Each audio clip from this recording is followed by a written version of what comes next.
to the south, but okay. Well, as you can see, this is quite a big room, so I will try to speak to you all. But, you know, for those of you who are not informed, maybe you want to kind of move to the front a little bit, just so that I don't feel like I'm speaking to this wide area. Now, I know exactly none of you will do this request, but okay. All right. So, welcome to BookBub Ads. I like to think of BookBub Ads as the magic bullet that is going to transform your career and guarantee you 6 figures. And if you believe that, I'm afraid you are terribly naive and probably shouldn't be in this business. If anything, I hope that at this point in the conference, everyone here understands that there really is no magic bullet to this business. The reality is that it's roll up your sleeves and put in the work. And like any job, it has its high points, it has its low points. Like any job, it has a lot of crap that you don't want to do. But unlike any job, when you're paying off your mortgage off of vampire novels, well, there's very little that's sweeter than that. So here's my introduction to BookBub. But before I start, I just want to kind of get a sense of where everyone's at. So who here has published a novel? All right, so a good chunk of you. All right. Who here has published more than one? All right. And then who here is planning on publishing something within the next 3 months? Oh, okay. So this is quite the group. And then finally, who here has tried BookBub Ads? And have you had any success? And by success, what I would kind of identify it as of a CTR or a click-through rate of above 3%. Oh, okay. So a couple, but most of you. Most of you who raised your hand having tried BookBub Ads are not getting those numbers, and I'll just start off there, kind of spoiler alert, like those are the numbers we're aiming for. And if you're not kind of getting a CTR or a click-through rate of 3% or more, then you're probably not doing it right. That sounded very suggestive. I'm sorry. All right. So do we know, everyone knows what BookBub is? I'm sure. I'm going to just be really fast here. On these points. So BookBub is a newsletter-based resource. Now it does have a website, it does have that, but I guarantee you that 90% of its effectiveness comes from the newsletter, not from the website.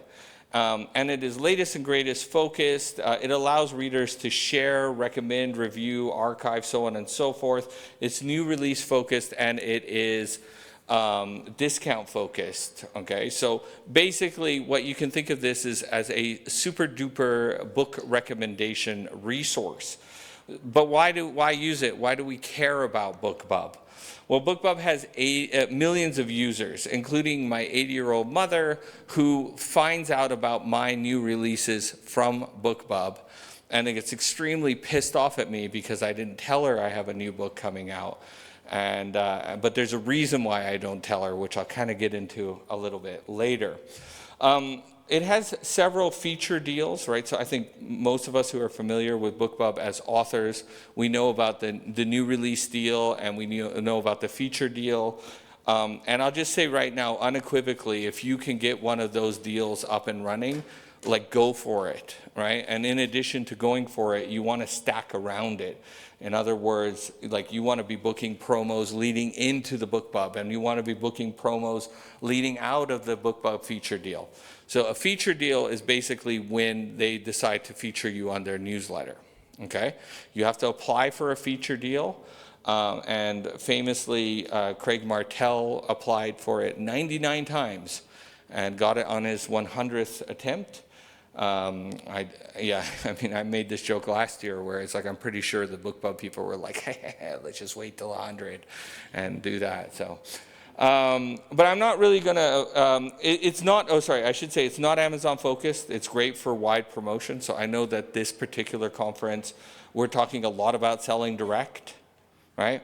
Now, I would like to make a statement on selling direct. I don't think selling direct is the best move unless you have a catalog of books, at least 10 books. But presumably, if you're in that space, like, you know, BookBub can be an asset to you. And finally, because it's email-based, well, email is king. So what do I mean by email is king? So the way that BookBub works is that readers kind of submit their profiles of the kind of books that they like to read. And so therefore they're basically telling BookBub exactly what kind of books they want, right? And so with email segmentation and targeting, that means that BookBub is in a very unique position to, if you're launching, billionaire boyfriend, which I know I can see someone who is, then, BookBub will be able to very specifically target those kind of readers. Similarly, if you're launching hard sci-fi, thrillers, BookBub just has that data at hand. It is great for augmenting launches and fixing also bots. I'm going to get into this in a little bit more detail in a minute. And it can be used for ongoing sales, but with some caveats. So step number one is, how do we make the most out of BookBub? All right, and so this is the moment where I want each and every one of you to embrace your inner creep, right? And just start cyber stalking the authors that you feel are producing books, are writing the kind of books that if your reader likes book X, they're also going to like your book. Now, I need a caveat because I often come across young writers who tell me, oh, fantastic, I'm just going to, target J.K. Rowling, Harry Potter, I got a boy wizard. Look, let's be honest. At this point, J.K. Rowling could put a pile of poo on her cover and it would still sell. You need to be targeting other authors who are hustling. You need to be targeting other authors who are actively trying to engage their readers and are not just kind of like riding the coattails.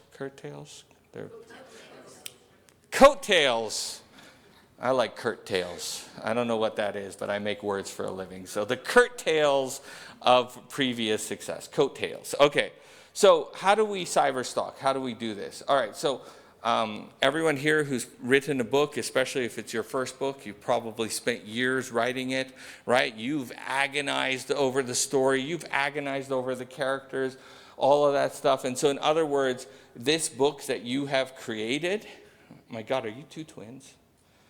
Oh, wow, you've thrown me off. No, the other one does not look like us. No, Okay, sorry, I was... she's not as cool because she doesn't write. I just had a moment where I was like, these two are freaking me out. Like I had a rough night last night, but it wasn't that rough. So, okay. So anyway, sorry. So you kind of view your first book as this like magical, beautiful, unique thing brought out into the world to make everyone happy and joyous. But the reality, so in many ways, you kind of look at your first book as your child, right? But the reality is that your child is a hot mess to the guy sitting 3 rows behind you on the bus, right? And you need to be able to see your book in those eyes. In other words, you need to be able to see your book in the same way that an uninitiated reader sees your book. And it's very important to do this. And I will say that this is the number one folly that young writers really struggle with, and I get it, right? I mean, I do get it.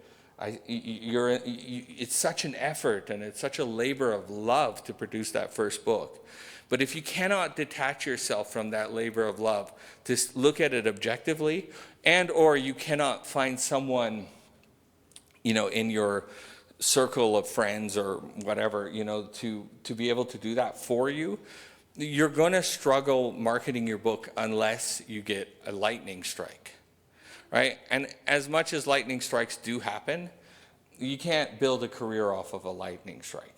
Right? And in fact, I can name you authors who had a lightning strike, didn't really understand what they did, and were never able to capitalize on that lightning strike, right?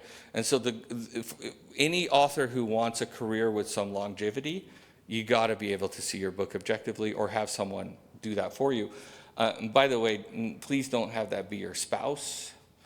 You will fight with them. My wife is too honest. All right, so yeah, you know the Avril Lavigne song, why do you have to make things? I always think of that when I think of Amazon. So Amazon used to have something called also bots. That is largely gone. Now if you scroll all the way to the bottom of the screen, you'll get this like little ribbon of books similar, sometimes. And if you do it in an incognito window, again, you'll get it sometimes. It's a bit, I live in the UK, so I'm not sure if what Americans see. And frankly, your news is a little messed up, so I'm really not sure what Americans see. But I can tell you that it's inconsistent what I see, right? I don't see the same thing day by day. And similarly, we used to also have this. So this is no longer reliable, but here's the issue, right? And this is what we really, it's frustrating because this was easier 2.5 years ago or something like that, when Amazon did have the also bots clearly displayed, is because ultimately Amazon decides how it's going to promote your book based on the also bots, based on training its algorithm, right, to understand who your reader is. Now, I do want to do a caveat here, because I'm sure in this conference you've heard the word algorithm tossed around a lot, right? And I think that the reality is that algorithm is this catch-all term, and it's quite confusing, and we find ourselves trying to pray to the algorithm altar, right? But the reality is algorithm is just another word for saying audience, right? You're trying to find your audience, and you're trying to basically train Amazon's heartless computer that doesn't give a damn about you or how you feel or anything like that, to display your books to the right readers. Okay, so what can we do? This still works. So if you go onto an author profile and scroll down, you'll get a ribbon like this. So Kimbra Swain is one of my tier 1s, and so I look down and I can see these other authors who potentially are my tier 1s. I will say that 2 of them are. And then of course you have Goodreads, which has this ribbon of readers also enjoyed. Now, Goodreads is a bit of a double-edged sword because it's not Amazon, right? So it is a slightly different, pool of data, if you will, but it still can give you some directional input.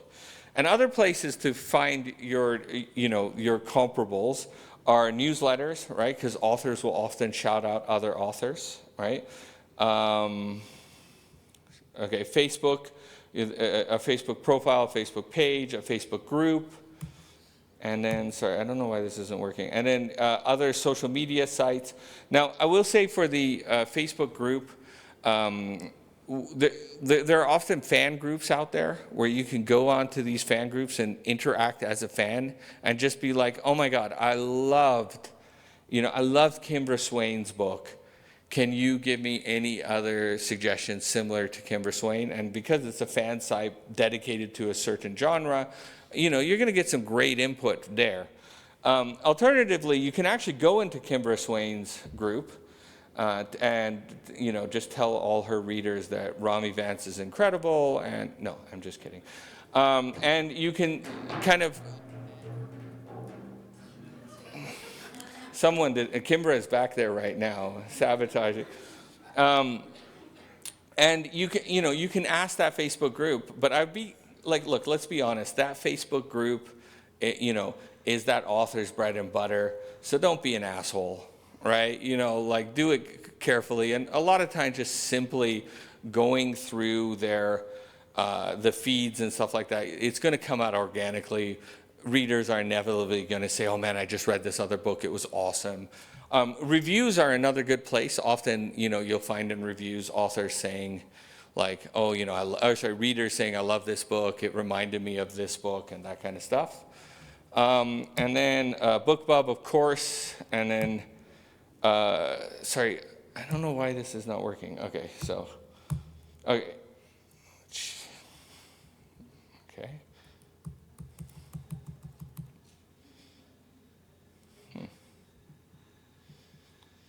All right. And then, so a BookBub tip. I would recommend everyone here to create a BookBub profile with a new email, okay, right? So an email, like if you have one already, like create a new one. If you don't have one, it can be any email you want. And only follow authors similar to you.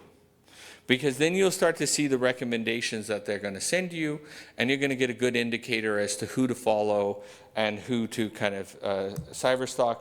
And then my final thing is like, don't go through their garbage. So I don't know why my thing is messed up, so forgive me here. All right, so the most important element to a BookBub ad, because now we're going to get into the nuts and bolts of creating the ads. The most important element of a BookBub ad is your image, okay? And the value proposition of this image is, remember when I said it at the beginning, latest and greatest and discount and featured deal and all of that stuff, right? So what are the value propositions here? It's 99 cents and it's Kindle Unlimited, but there's another value proposition here. Anyone want to take a guess what that is? Rocco?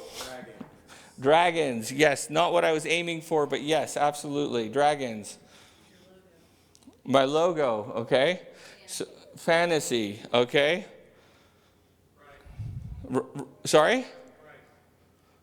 I can't hear you, sir. Price, yes, price, absolutely. That price and Kindle Unlimited. So the other element here is humor, right?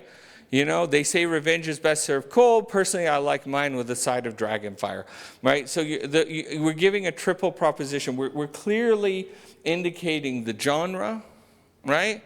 We're clearly indicating, like, I mean, she's dressed in modern clothes. There's a dragon. You know, we know it's modern times, so we know it's urban fantasy. It's 99 cents because it's a release, a new release thing that I'm doing. Kindle Unlimited, and then humor, right? And so I'm really trying to narrow down and kind of get rid of the riffraff. I want my readers, or readers I believe to be my readers, to click on this and not the randoms. So here are images that have worked in the past. Here is this image. Now, I've talked about this image before, but this image is like really telling to me, okay? So this is the first book that I ever published with Michael Anderle, okay? It's a Portal fantasy, and it sold like dog shit. Worst thing I've ever done. But my BookBub campaign did really well. And what I will say about this that really amazes me is that I had, prior to co-authoring with Anderle, I had targeted him.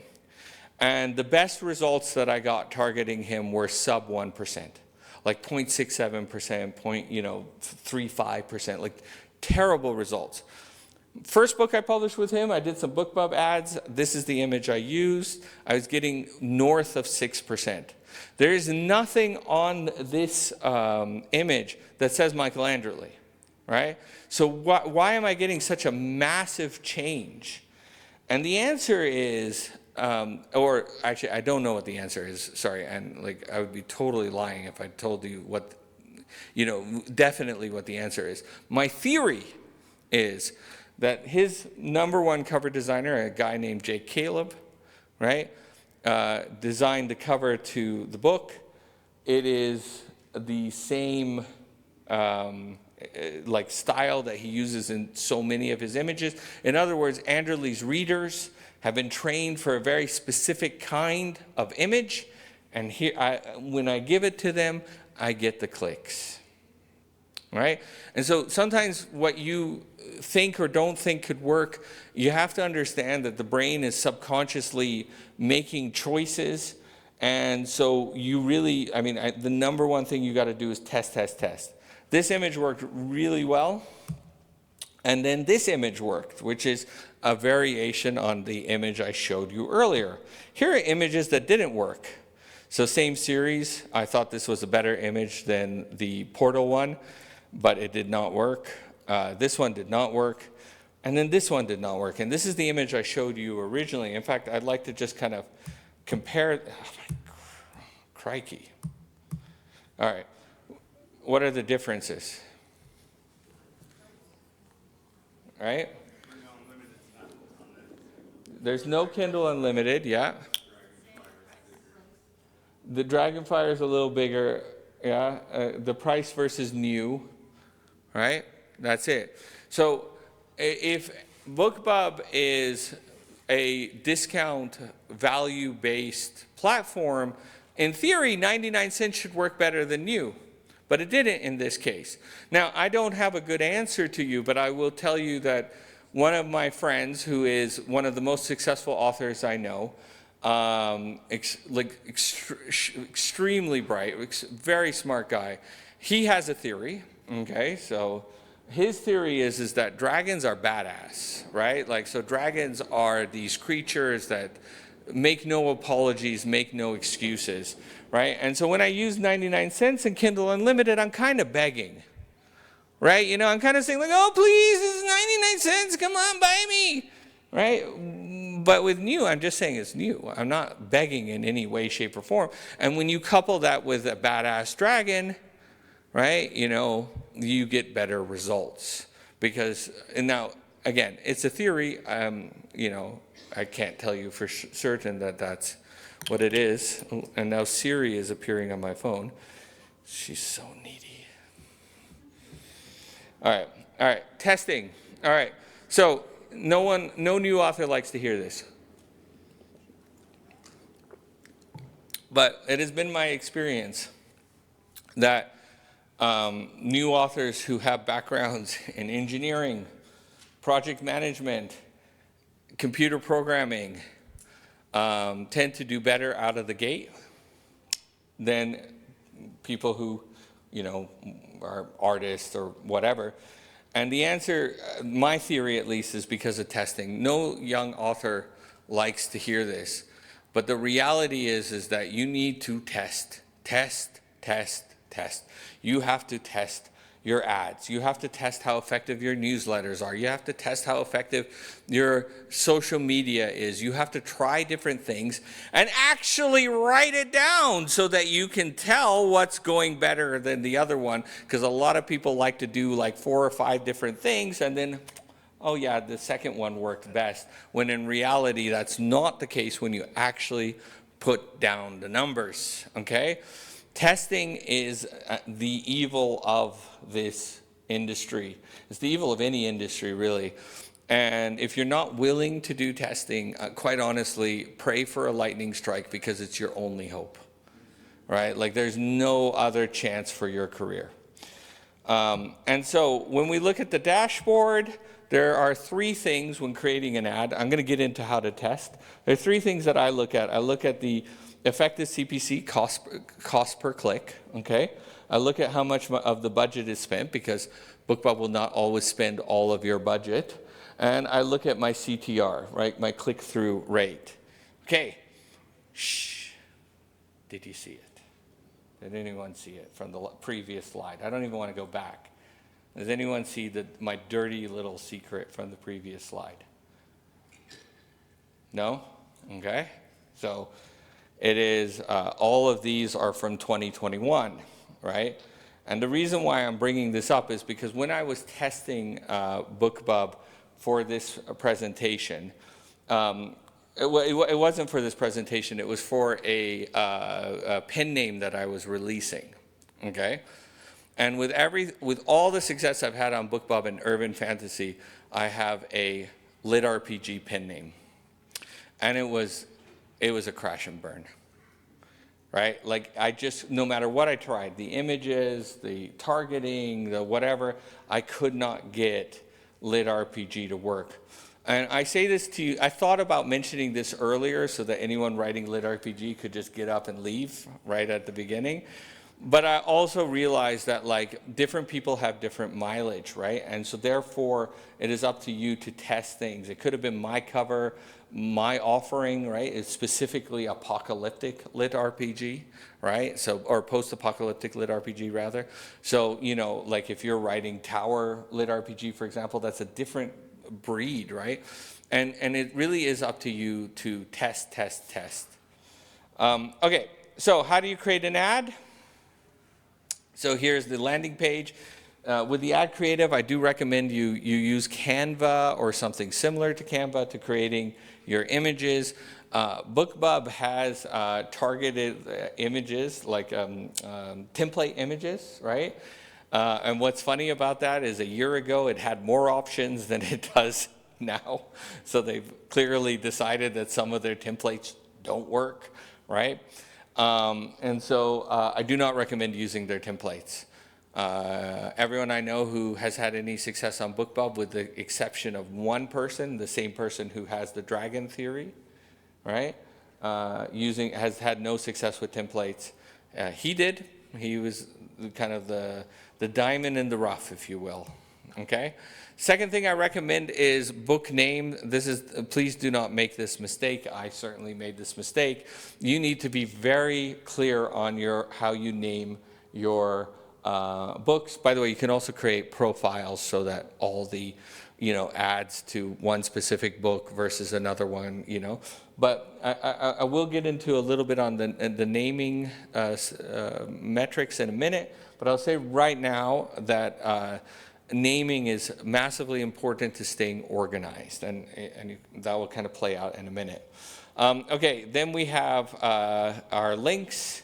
So it's one ad per territory, and I have a slide on like best practices coming up in a minute.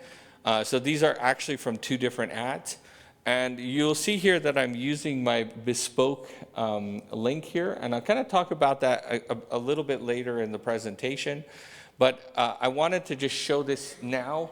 BookBub will let you do any link you want, right? I mean, you can send it to your sunglasses. I mean, at some point, I theorize at least that BookBub will figure out you're not sending it to a book and kill your ads on your behalf, but you can send it to any link. So you can send it to your store, Amazon, Kobo, Nook, it doesn't matter. You can send it to wherever you want. All right, cool in the game. Creating the ad, you target authors. Okay, so when you're targeting authors, these are all authors I've targeted in the past. And what you'll see on this slide is that my average click-through rate per author, and it's kind of funny because Theophilus Monroe and Nasri Noor gets 7%, 6% and change, and when I target myself, I get 6.09%. So I actually get, I'm not quite sure what's going on here, except that when you're doing a new release with a BookBub ad, at least in what I found works, I'm never saying my name on these BookBub ads. I'm never saying a Ramy Vance new release or anything like that. I'm letting the image and the log line and the offer speak for itself. And so therefore, I just think Theophilus Monroe and Nasri Noor's fans are just more desperate for deals. I can say that they're friends. Okay, sorry, in my head that was hilarious. Clearly none of you found that funny. All right. Okay, when creating an ad, target one person. One person. You are not targeting multiple people. You target one person, one territory per ad. Okay? That's it. I'm sure half of you, everyone heard me, and like exactly 30% of you will believe me. And then you're going to test it and do your own thing. And it's fine. You can throw money away if you wish. Okay. I recommend a $15 per, sorry. Actually, I got ahead of myself there. So the next thing that it will ask you is to schedule your budget. So that depends on where you are in the launch. I'll kind of explain that a little bit more in a bit. And then your maximum bid price. And you'll see that I'm doing $30 even though it recommends $8 to $15. And the reality is that like when you're using BookBub, you can use it to kind of reinvigorate older books and get new sales and stuff like that, for sure. But I think that probably the most bang for your buck with BookBub is launches. And so when I'm doing a launch, like I really want to win the bid, right? And so that's why I'm willing to bid above, because what BookBub gives you in a launch is training the Amazon's algorithm as to exactly who your readers are, at least who you believe your readers are, right? If you're targeting the wrong people and your BookBub is doing well, you've screwed your launch. I mean, does everyone get that concept? Like, if I've lost anyone, please raise your hand. I can kind of unpack that a little bit more. I do not see any raised hands. Okay, all right, cool. So I want to win these bids. I want to win it because I want to, in the early days of my launch, train the algorithm as to exactly who I believe my people are. Now, there's a danger there, because if I'm wrong, BookBub is very effective and I've screwed myself, right? And that's something that you really have to understand. This is why, like, you know, Amazon lets you relaunch a book, right? And this is often why a relaunch goes better, because in my first launch, I'm targeting Kimber Swain and Shane Silvers. All right, cool.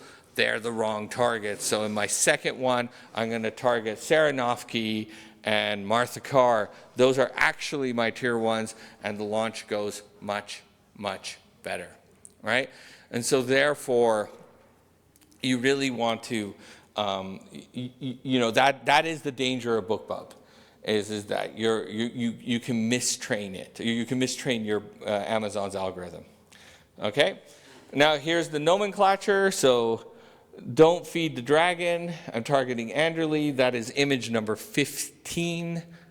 With this campaign, which was very successful for me, I had over 60 images that I was looking at, okay? And it was at 99 cents, because I've tried it at $2.99 and $4.99. And I will say that almost like 99 cents is what works best with BookBub.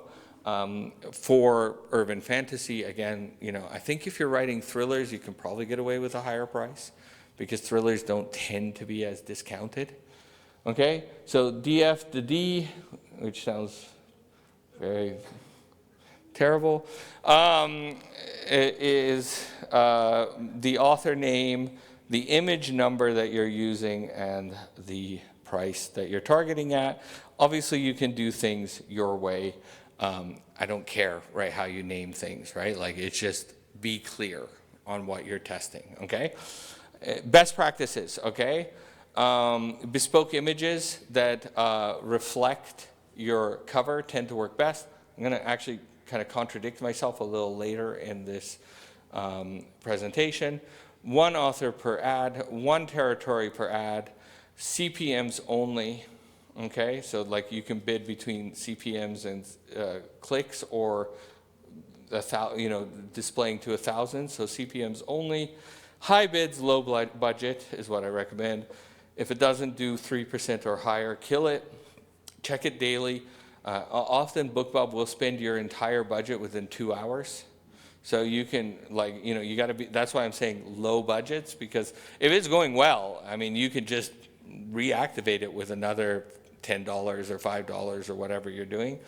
And then test everything. Images, the authors you're targeting, the territories, everything. So when I say testing, here's the testing flow. I pick 4 images, right? So, okay. I test one author.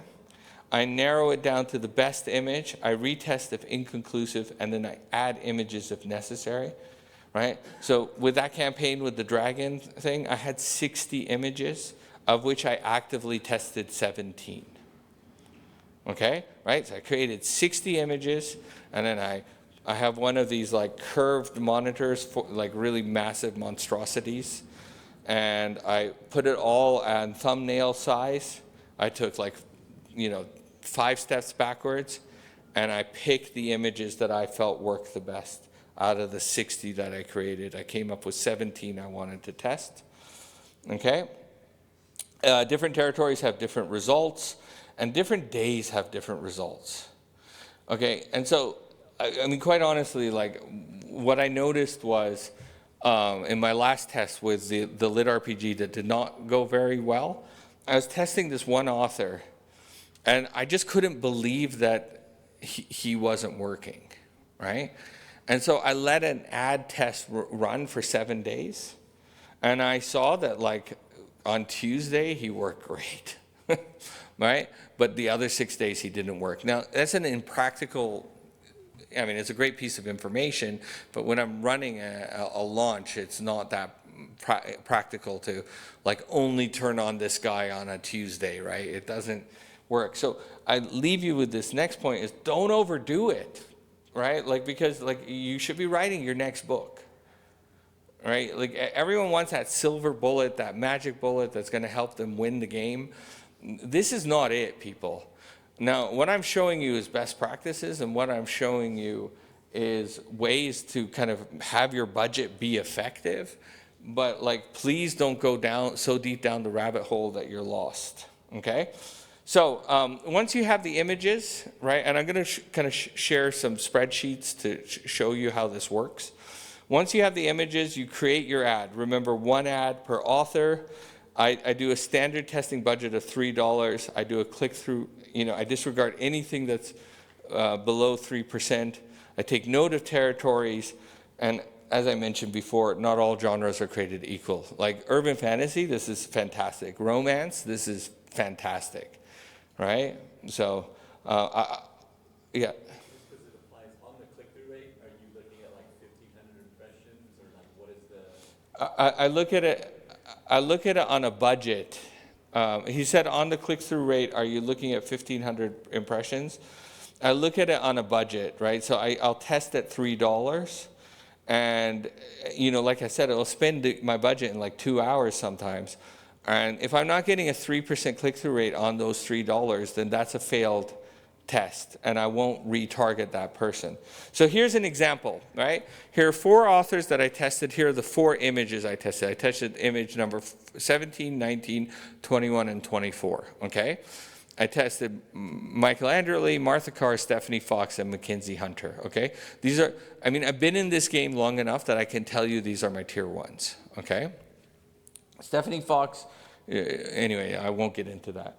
And so as you can see, Stephanie Fox and Mackenzie Hunter, everything was above 3%, right? And Michael Anderle, 17 was above 3%, but 24 was not.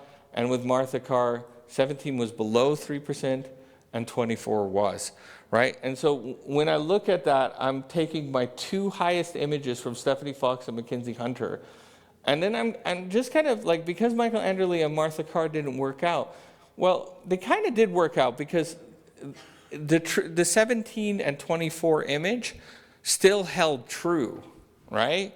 But maybe they're not the best people to actually target when I'm actually launching. By the way, I should mention I'm testing all this in pre-order. Sorry, I should have mentioned this earlier. I have my book on pre-order. It's going to go live in about 10 days. And I'm testing this so that when it goes live, I have my images that I know work, and I have my authors that targeting I know work. Because once it goes live, I have this, right? And here are all the authors that I'm going to like go test and, kind of try to, this is still in testing phase, by the way, right? So I know 17 and 24 are my best images, and here are all my tier 1s as best as I have identified them, right? And so now I know which authors I am going to target during launch. It's all the green ones, right? It's all the green ones. And there's some genuine surprises here for me, right? Like Nancy Warren, the fact that she didn't work out is shocking to me, right? But she didn't. So I'm not going to use her for the launch, okay? Right? And so I have, by the way, this is an incomplete list. So I have 4, 5, 6, 7, plus the 2 from the first test, right? So I have 9. But in reality, I think I had 16 authors for this launch that I was targeting for the actual launch. Okay? Cool in the gang? Yeah. How do you, 17 and 24, are you putting their names on that image? What, I can't. So 17 and 24 is from here. With my initial test of my 4 best images, right? I'm testing 4 authors, and I concluded that 17 and 24 were my best images for this launch. Then step 2, I'm taking my 2 best images, and I'm testing them against the wider audience, right? And then in phase 3, actual launch, here are my authors that I'm targeting, and as you can see, my budget is $15, $20, right? Because now I'm really aiming to hit these guys as hard as I can, because now, like on the 14th, right, in the USA was a budget of $100.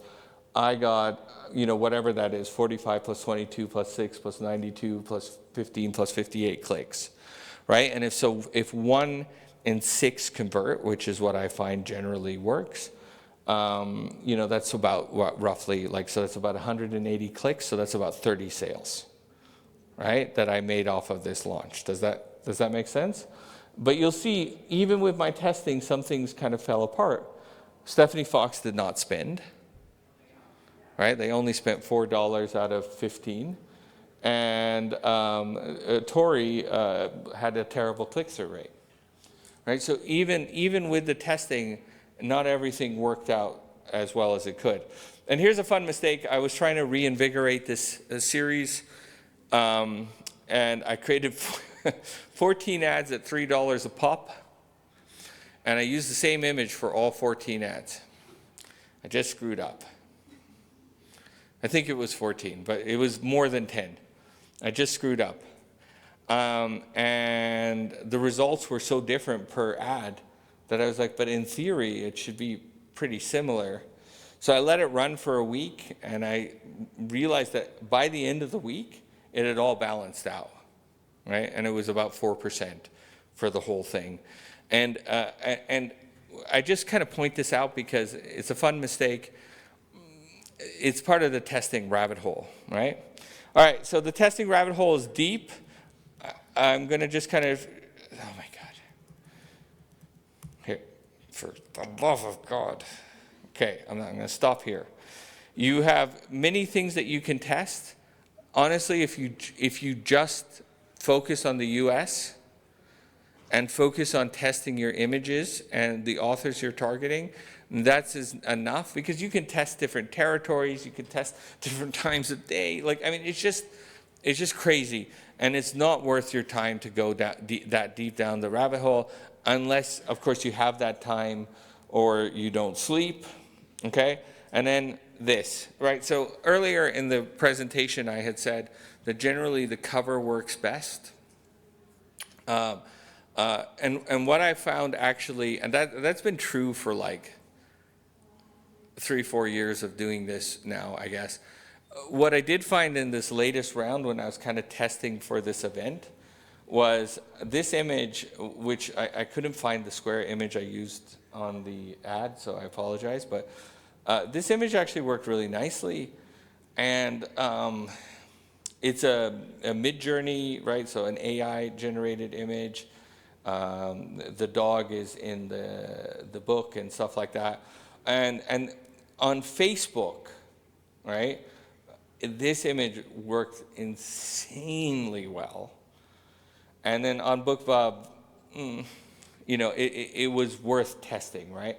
And so I am seeing that, I'm saying this because as much as I, have my trepidations about AI art and all of this stuff, you can definitely get some stuff that will work well for your book business. Okay, final thing I'm going to say about the rabbit hole, because I have 26 seconds, is one thing I did when testing the Dragon series was, instead of having it go to Amazon, I had to actually go to my website, right? Because then I had more control to see clicks, and then I was able to say, everyone who clicked, get it on Amazon, I considered it a buy, right? And so when you're able to kind of really kind of get that kind of level of data, it really helps with your launch, because when I shifted from pre-order to launch, I just sent them straight to Amazon. Okay, when you guys if you get the download for the presentation, I talk about attribution links and using attribution links to measure your sales. Attribution links, the data comes in 3 days late, so it's not the best. But what I did find was it's useful to use attribution links for future launches, right? It's not going to be great for this launch, but then the data kind of trickles in, and then when you inevitably do your next launch, you have a lot more data to work off of. All right, I'm going to have to leave that here, guys. I hope that was useful.